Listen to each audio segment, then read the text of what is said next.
कोण नेते आहेत काय आहेत मी जाहीरपणानं समाजाला सांगन आणि त्यांनी तरीच नेल्यावर कुणीही असला नेता तरी माझा समाज कौतुकच करणार आहे. आम्ही काय वाईट करायलो काय? आम्हाला काय आरक्षण पाहिजे कुणीही द्या. आमचं हे धोरण आहे पहिल्यापासून कुणीही द्या आरक्षण पाहिजे. ते नाही दिलं की सलाम काढून फेकली.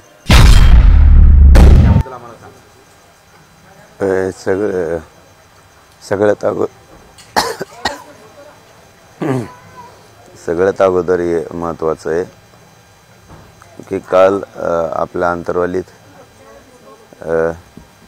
गर्दी झाली होती. म्हणजे माणसं आपले मराठा बांधव इकडं मला भेटायसाठी येत होते. काल गर्दी झाली होती ते महत्त्वाचं सांगणं गरजेचं आहे. इकडं गर्दी करू नका कारण कामाच्या दिवसात पाऊस पडला आहे.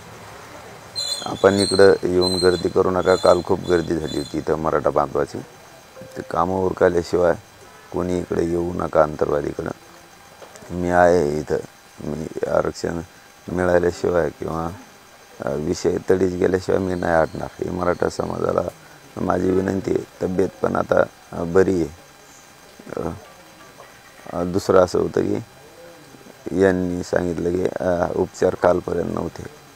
काल काहीतरी 70 का 69 काय शुगर 84 का BP असं काहीतरी झालं होतं. एकदम क्रिटिकल असं काहीतरी डॉक्टरांचं म्हणणं होतं. मला नाही माहिती. रात्री 3 वाजता सरकारच्या वतीनेही सांगण्यात आलं की आम्ही हा विषय ताबडतोब आता तडीच नेतो आहे. आपण सलाईन घ्यावी. म्हणून रात्री त्यांच्या शब्दावर विश्वास ठेवून आपण सलाईन घेतली. नाही त्यांनी हा विषय तडीच नेला तर पुन्हा सलाईन काढता येईल.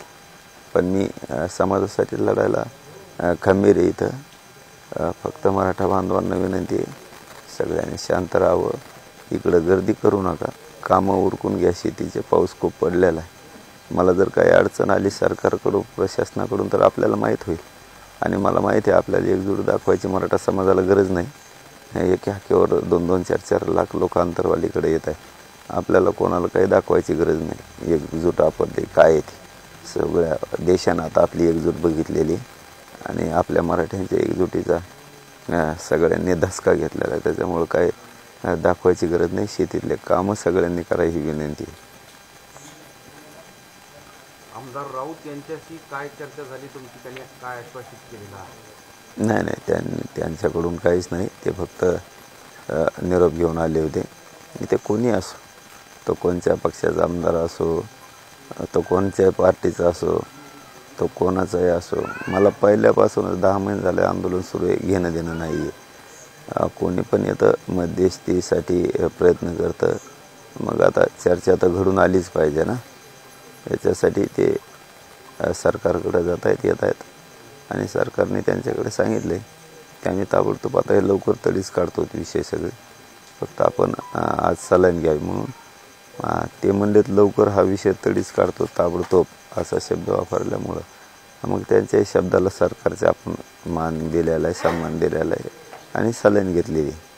ते जर पुन्हा याच्यात बदलले तर सलाईन काढून टाकता येईल. त्यात काय एवढं मोठं हे नाही. मी लढायला इथं मराठा समाजासाठी खंबीर आहे. हे नाही भेट मारायला. कोणी भेटायला येणार आहे असं सांगितलं का? वरच्या सरकार पातळीवरच निर्णय घेतले जातील? तुमच्याशी काही या संदर्भात चर्चा करणार आहेत का? याबद्दल काही चर्चा झाली? सरकारला यायचं असलं तर येतील. आमचे दार उघडेत. आमचा विषय आरक्षण आहे. माझ्या समाजाचे लोक लेकरं मोठे झाले पाहिजेत हा आमचा विषय आहे. आमचा विषय आता ॲडमिशन आहे. तो विषय मार्गी निघाला पाहिजे. EWS ECBCतून फॉर्म भरलेले पोरांना काहींना कुणबी प्रमाणपत्र निघालेत. ते इकडं कन्वर्ट होणं गरजेचं आहे. ते आमच्यासाठी महत्त्वाचं आहे. 2014चे काही विद्यार्थी राहिलेले आहेत त्याविषयी मी सरकारला सांगितलेलं आहे. सगळ्या सोयऱ्यांच्या अंमलबजावणीच्या बाबतही सांगितलेलं आहे. मराठा आणि कुणबी एकच आहे याबाबतही सांगितलेलं आहे. कारण त्यांनीच सांगितलं होतं मराठा कुणबी एक कायदा बनवायला आधार लागतो. आता आधार मिळालेला आहे. ते 57 लाख नोंदीचा 2004चा पण तसा कायदा पण आहे. बघूयात आता काय ते काय करतात. माझं लढणं कर्तव्य माझ्या समाजासाठी मी लढतो. हैदराबादचं गॅजेट आंतरवालीवरच हल्ला झालेला आहे आणि आमच्यावरच हल्ला होऊन आमच्यावरच गोरगरीब लोकांवरती 307 सारखे जाणून बुजून खोटे गुन्हे दाखल केले तेही ताबडतोब घेण्यात यावेत याविषयी चर्चा झाली आणि महाराष्ट्रातले पण पूर्ण गुन्हे मागे घेण्यात यावर चर्चा झाली. बघू आता ते काय करतायत. मी समाजासाठी लढणार आहे, मरेपर्यंत लढणार. तुम्ही काल असं म्हणाल की सरकार गोड बोलून काटा काढण्याचा प्रयत्न करते. आज त्याबद्दल तुमची भूमिका रात्री या सगळ्या चर्चेनंतर काही सकारात्मक आहे? नाही बघा, जोपर्यंत काम होत नाही, जोपर्यंत विषय मार्गे लागत नाहीत, तोपर्यंत तर विश्वास कसा ठेवायचा. आम्ही 10 महिने ठेवलेच ना विश्वास. आम्ही पहिल्यापासून सांगतो की आजच थोडं सांगतोय की सरकार देतो म्हणतं, परत एकाएकी नाही म्हणतंय, देतो म्हणतं, एकाएकी नाही म्हणतंय. आता सगळे सोयरीची अंमलबजावणी सुद्धा 5 महिने झालेले अंमलबजावणी करण्यासाठी. इतका वेळ थोडा लागतो करायचा असल्या. ज्या वेळेस आता प्रत्यक्ष येईल, काही वेळेस काय असतं, एखाद्यांचा मान सन्मान करायचा असतो शब्दाचा. ठीक आहे, तडीच नेतो म्हणलेत ना, आम्ही विश्वास ठेवला. कोण नेतो म्हणले, काय नेतो म्हणले, तडीच जाहीरपणानं नाव सांगणारे लोक आहेत. आम्ही नावसुद्धा सांगू की कोण म्हणलं तडीच नेतो. मग कोणाच्या शब्दाला मान सन्मान देऊन आम्ही सलाईन लावली, जाहीरपणानं सांगूत ना. पण थोडं ते काय ते तडीच नेण्याचा विषय ते थोडंफार हालचाल तर दिसू द्या. मग आम्ही जाहीरपणानं नाव घेणारे लोक आहेत की यांनी आमचा मराठा आरक्षणाचा विषय तडीच नेला आणि या मंत्र्यांमुळं यांच्यामुळं आम्ही सलाईन लावलं होतं आणि त्यांनी आता तडीच नेला आहे. थोडासा तडीच तर नेण्याचा प्रयत्न करू द्या. जाहीर समाजासमोर नाव घेऊन त्यांचं कौतुकसुद्धा समाज करेल ना तडीच नेल्याबद्दल विषय. आज उपोषणाचा 5वा दिवस आहे.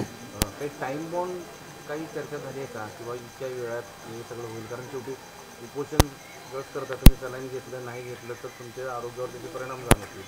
तोपर्यंत सरकार वाट बघणार आहे का, या संदर्भात काहीतरी चर्चा झाली असेल टाईम बॉन्ड? आज कळत, संध्याकाळपर्यंत कळण विषय काय आहे. ती नाही कळालं तर पुन्हा सलाईन काढून फेकता येईल. मला काय, माझा समाज मोठा, पण एखाद्या मंत्र्यांवरती विश्वास ठेवणं ही का माझी चूक नाही.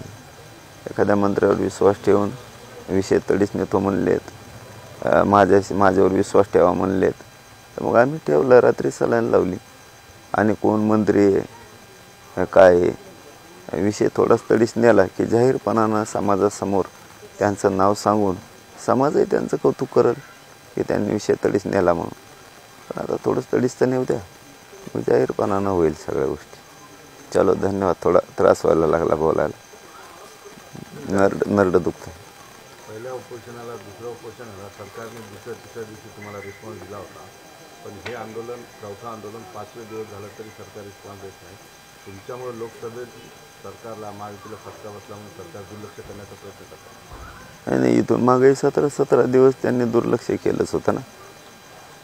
आताही दुर्लक्ष करतीलच. तुम्ही म्हणतात तसं जर लोकसभेला फटका बसला म्हणून जर असं करत असतील तर याच्यापेक्षा 10 पट फटका विधानसभेला बसेल. तसं काय नाही. जिथं तिथं आम्ही दुमता काढणारे लोक आहेत. माझी जाती एक आहे.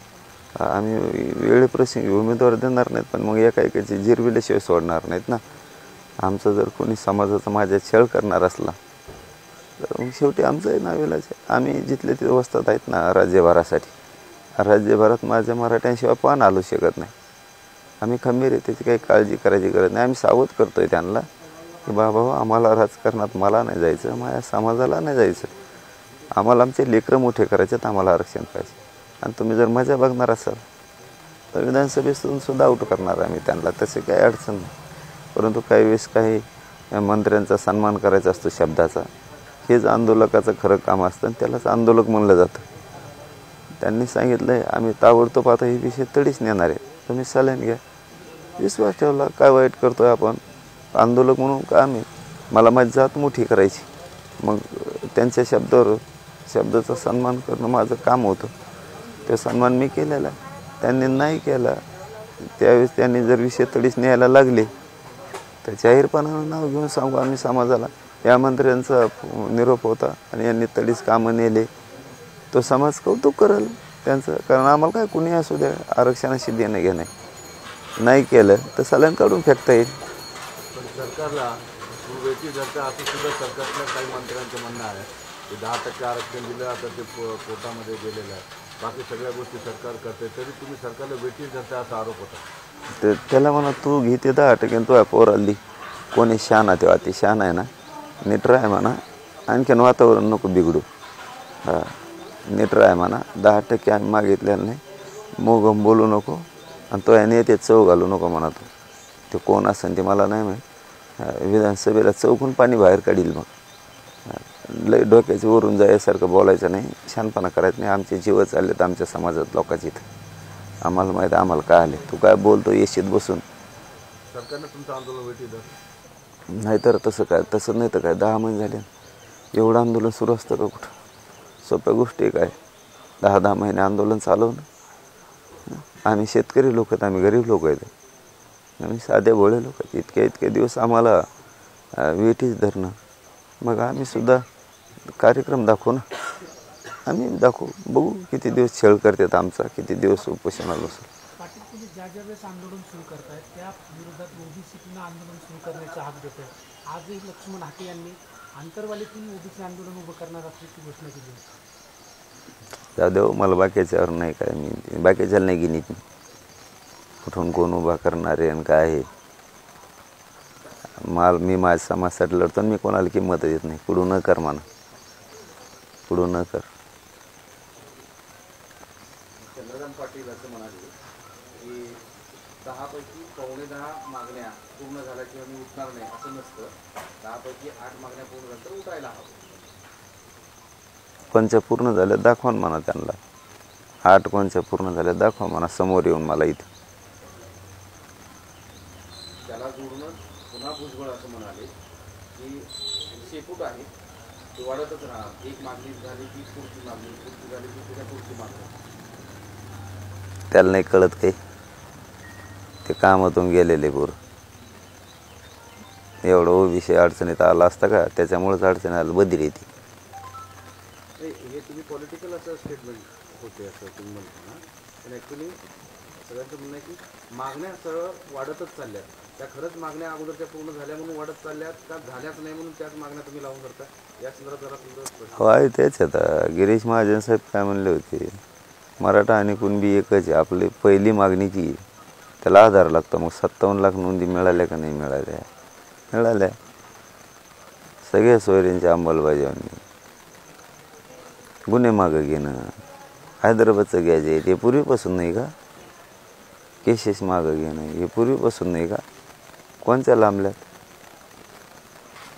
काय लांबलंय सांगा ना पुढे येऊन उगा काहीतरी बोलायचं जीवावर आल्यावर ठीक आहे बघू आम्ही थोडे दिवस देतात का कसं नाही तर आमच्या हातानं आम्ही घेऊ आम्ही देणारे बनू लोक आमच्या गरीब लोकांना एक शेवटचा प्रश्न रात्री आमदार राऊत यांच्यावर चर्चा होत असताना मुंबईतल्या राज्य पातळीवरच्या देश पातळीवरच्या कुठल्या नेत्यांची तुमचं डायरेक्ट फोनवर किंवा बोलणं असं काही झालंय का मी सांगितलं ना हो म्हणून मगाशी की त्यांनी तडीच काढू म्हणून सांगितलंय विषय हे आम्ही विश्वास ठेवला आहे शब्दावर विश्वास ठेवणं गरजेचं आहे शब्दाचा सन्मान करणं गरजेचं आहे त्यालाच आंदोलक म्हणलं जातं मी आंदोलक आहे शेवटी मला माझ्या समाजाला मोठं करायचं आहे त्यांच्यावर विश्वास ठेवणं माझी जबाबदारी ठेवलं आहे आणि रात्री 3 वाजता आम्ही सलाईन पण घेतले त्यांनी नाही तडीच नेली विषय तर पुन्हा सलाईन काढून फेकून ना मला माझ्यासाठी समाज मोठा कोण नेते आहेत काय आहेत मी जाहीरपणानं समाजाला सांगन आणि त्यांनी तडीच नेल्यावर कोणीही असला नेता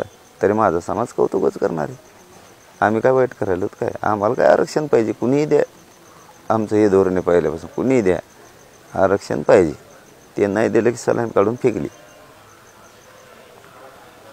चलो धन्यवाद थोडं मला नरडं कोरडं पडत आहे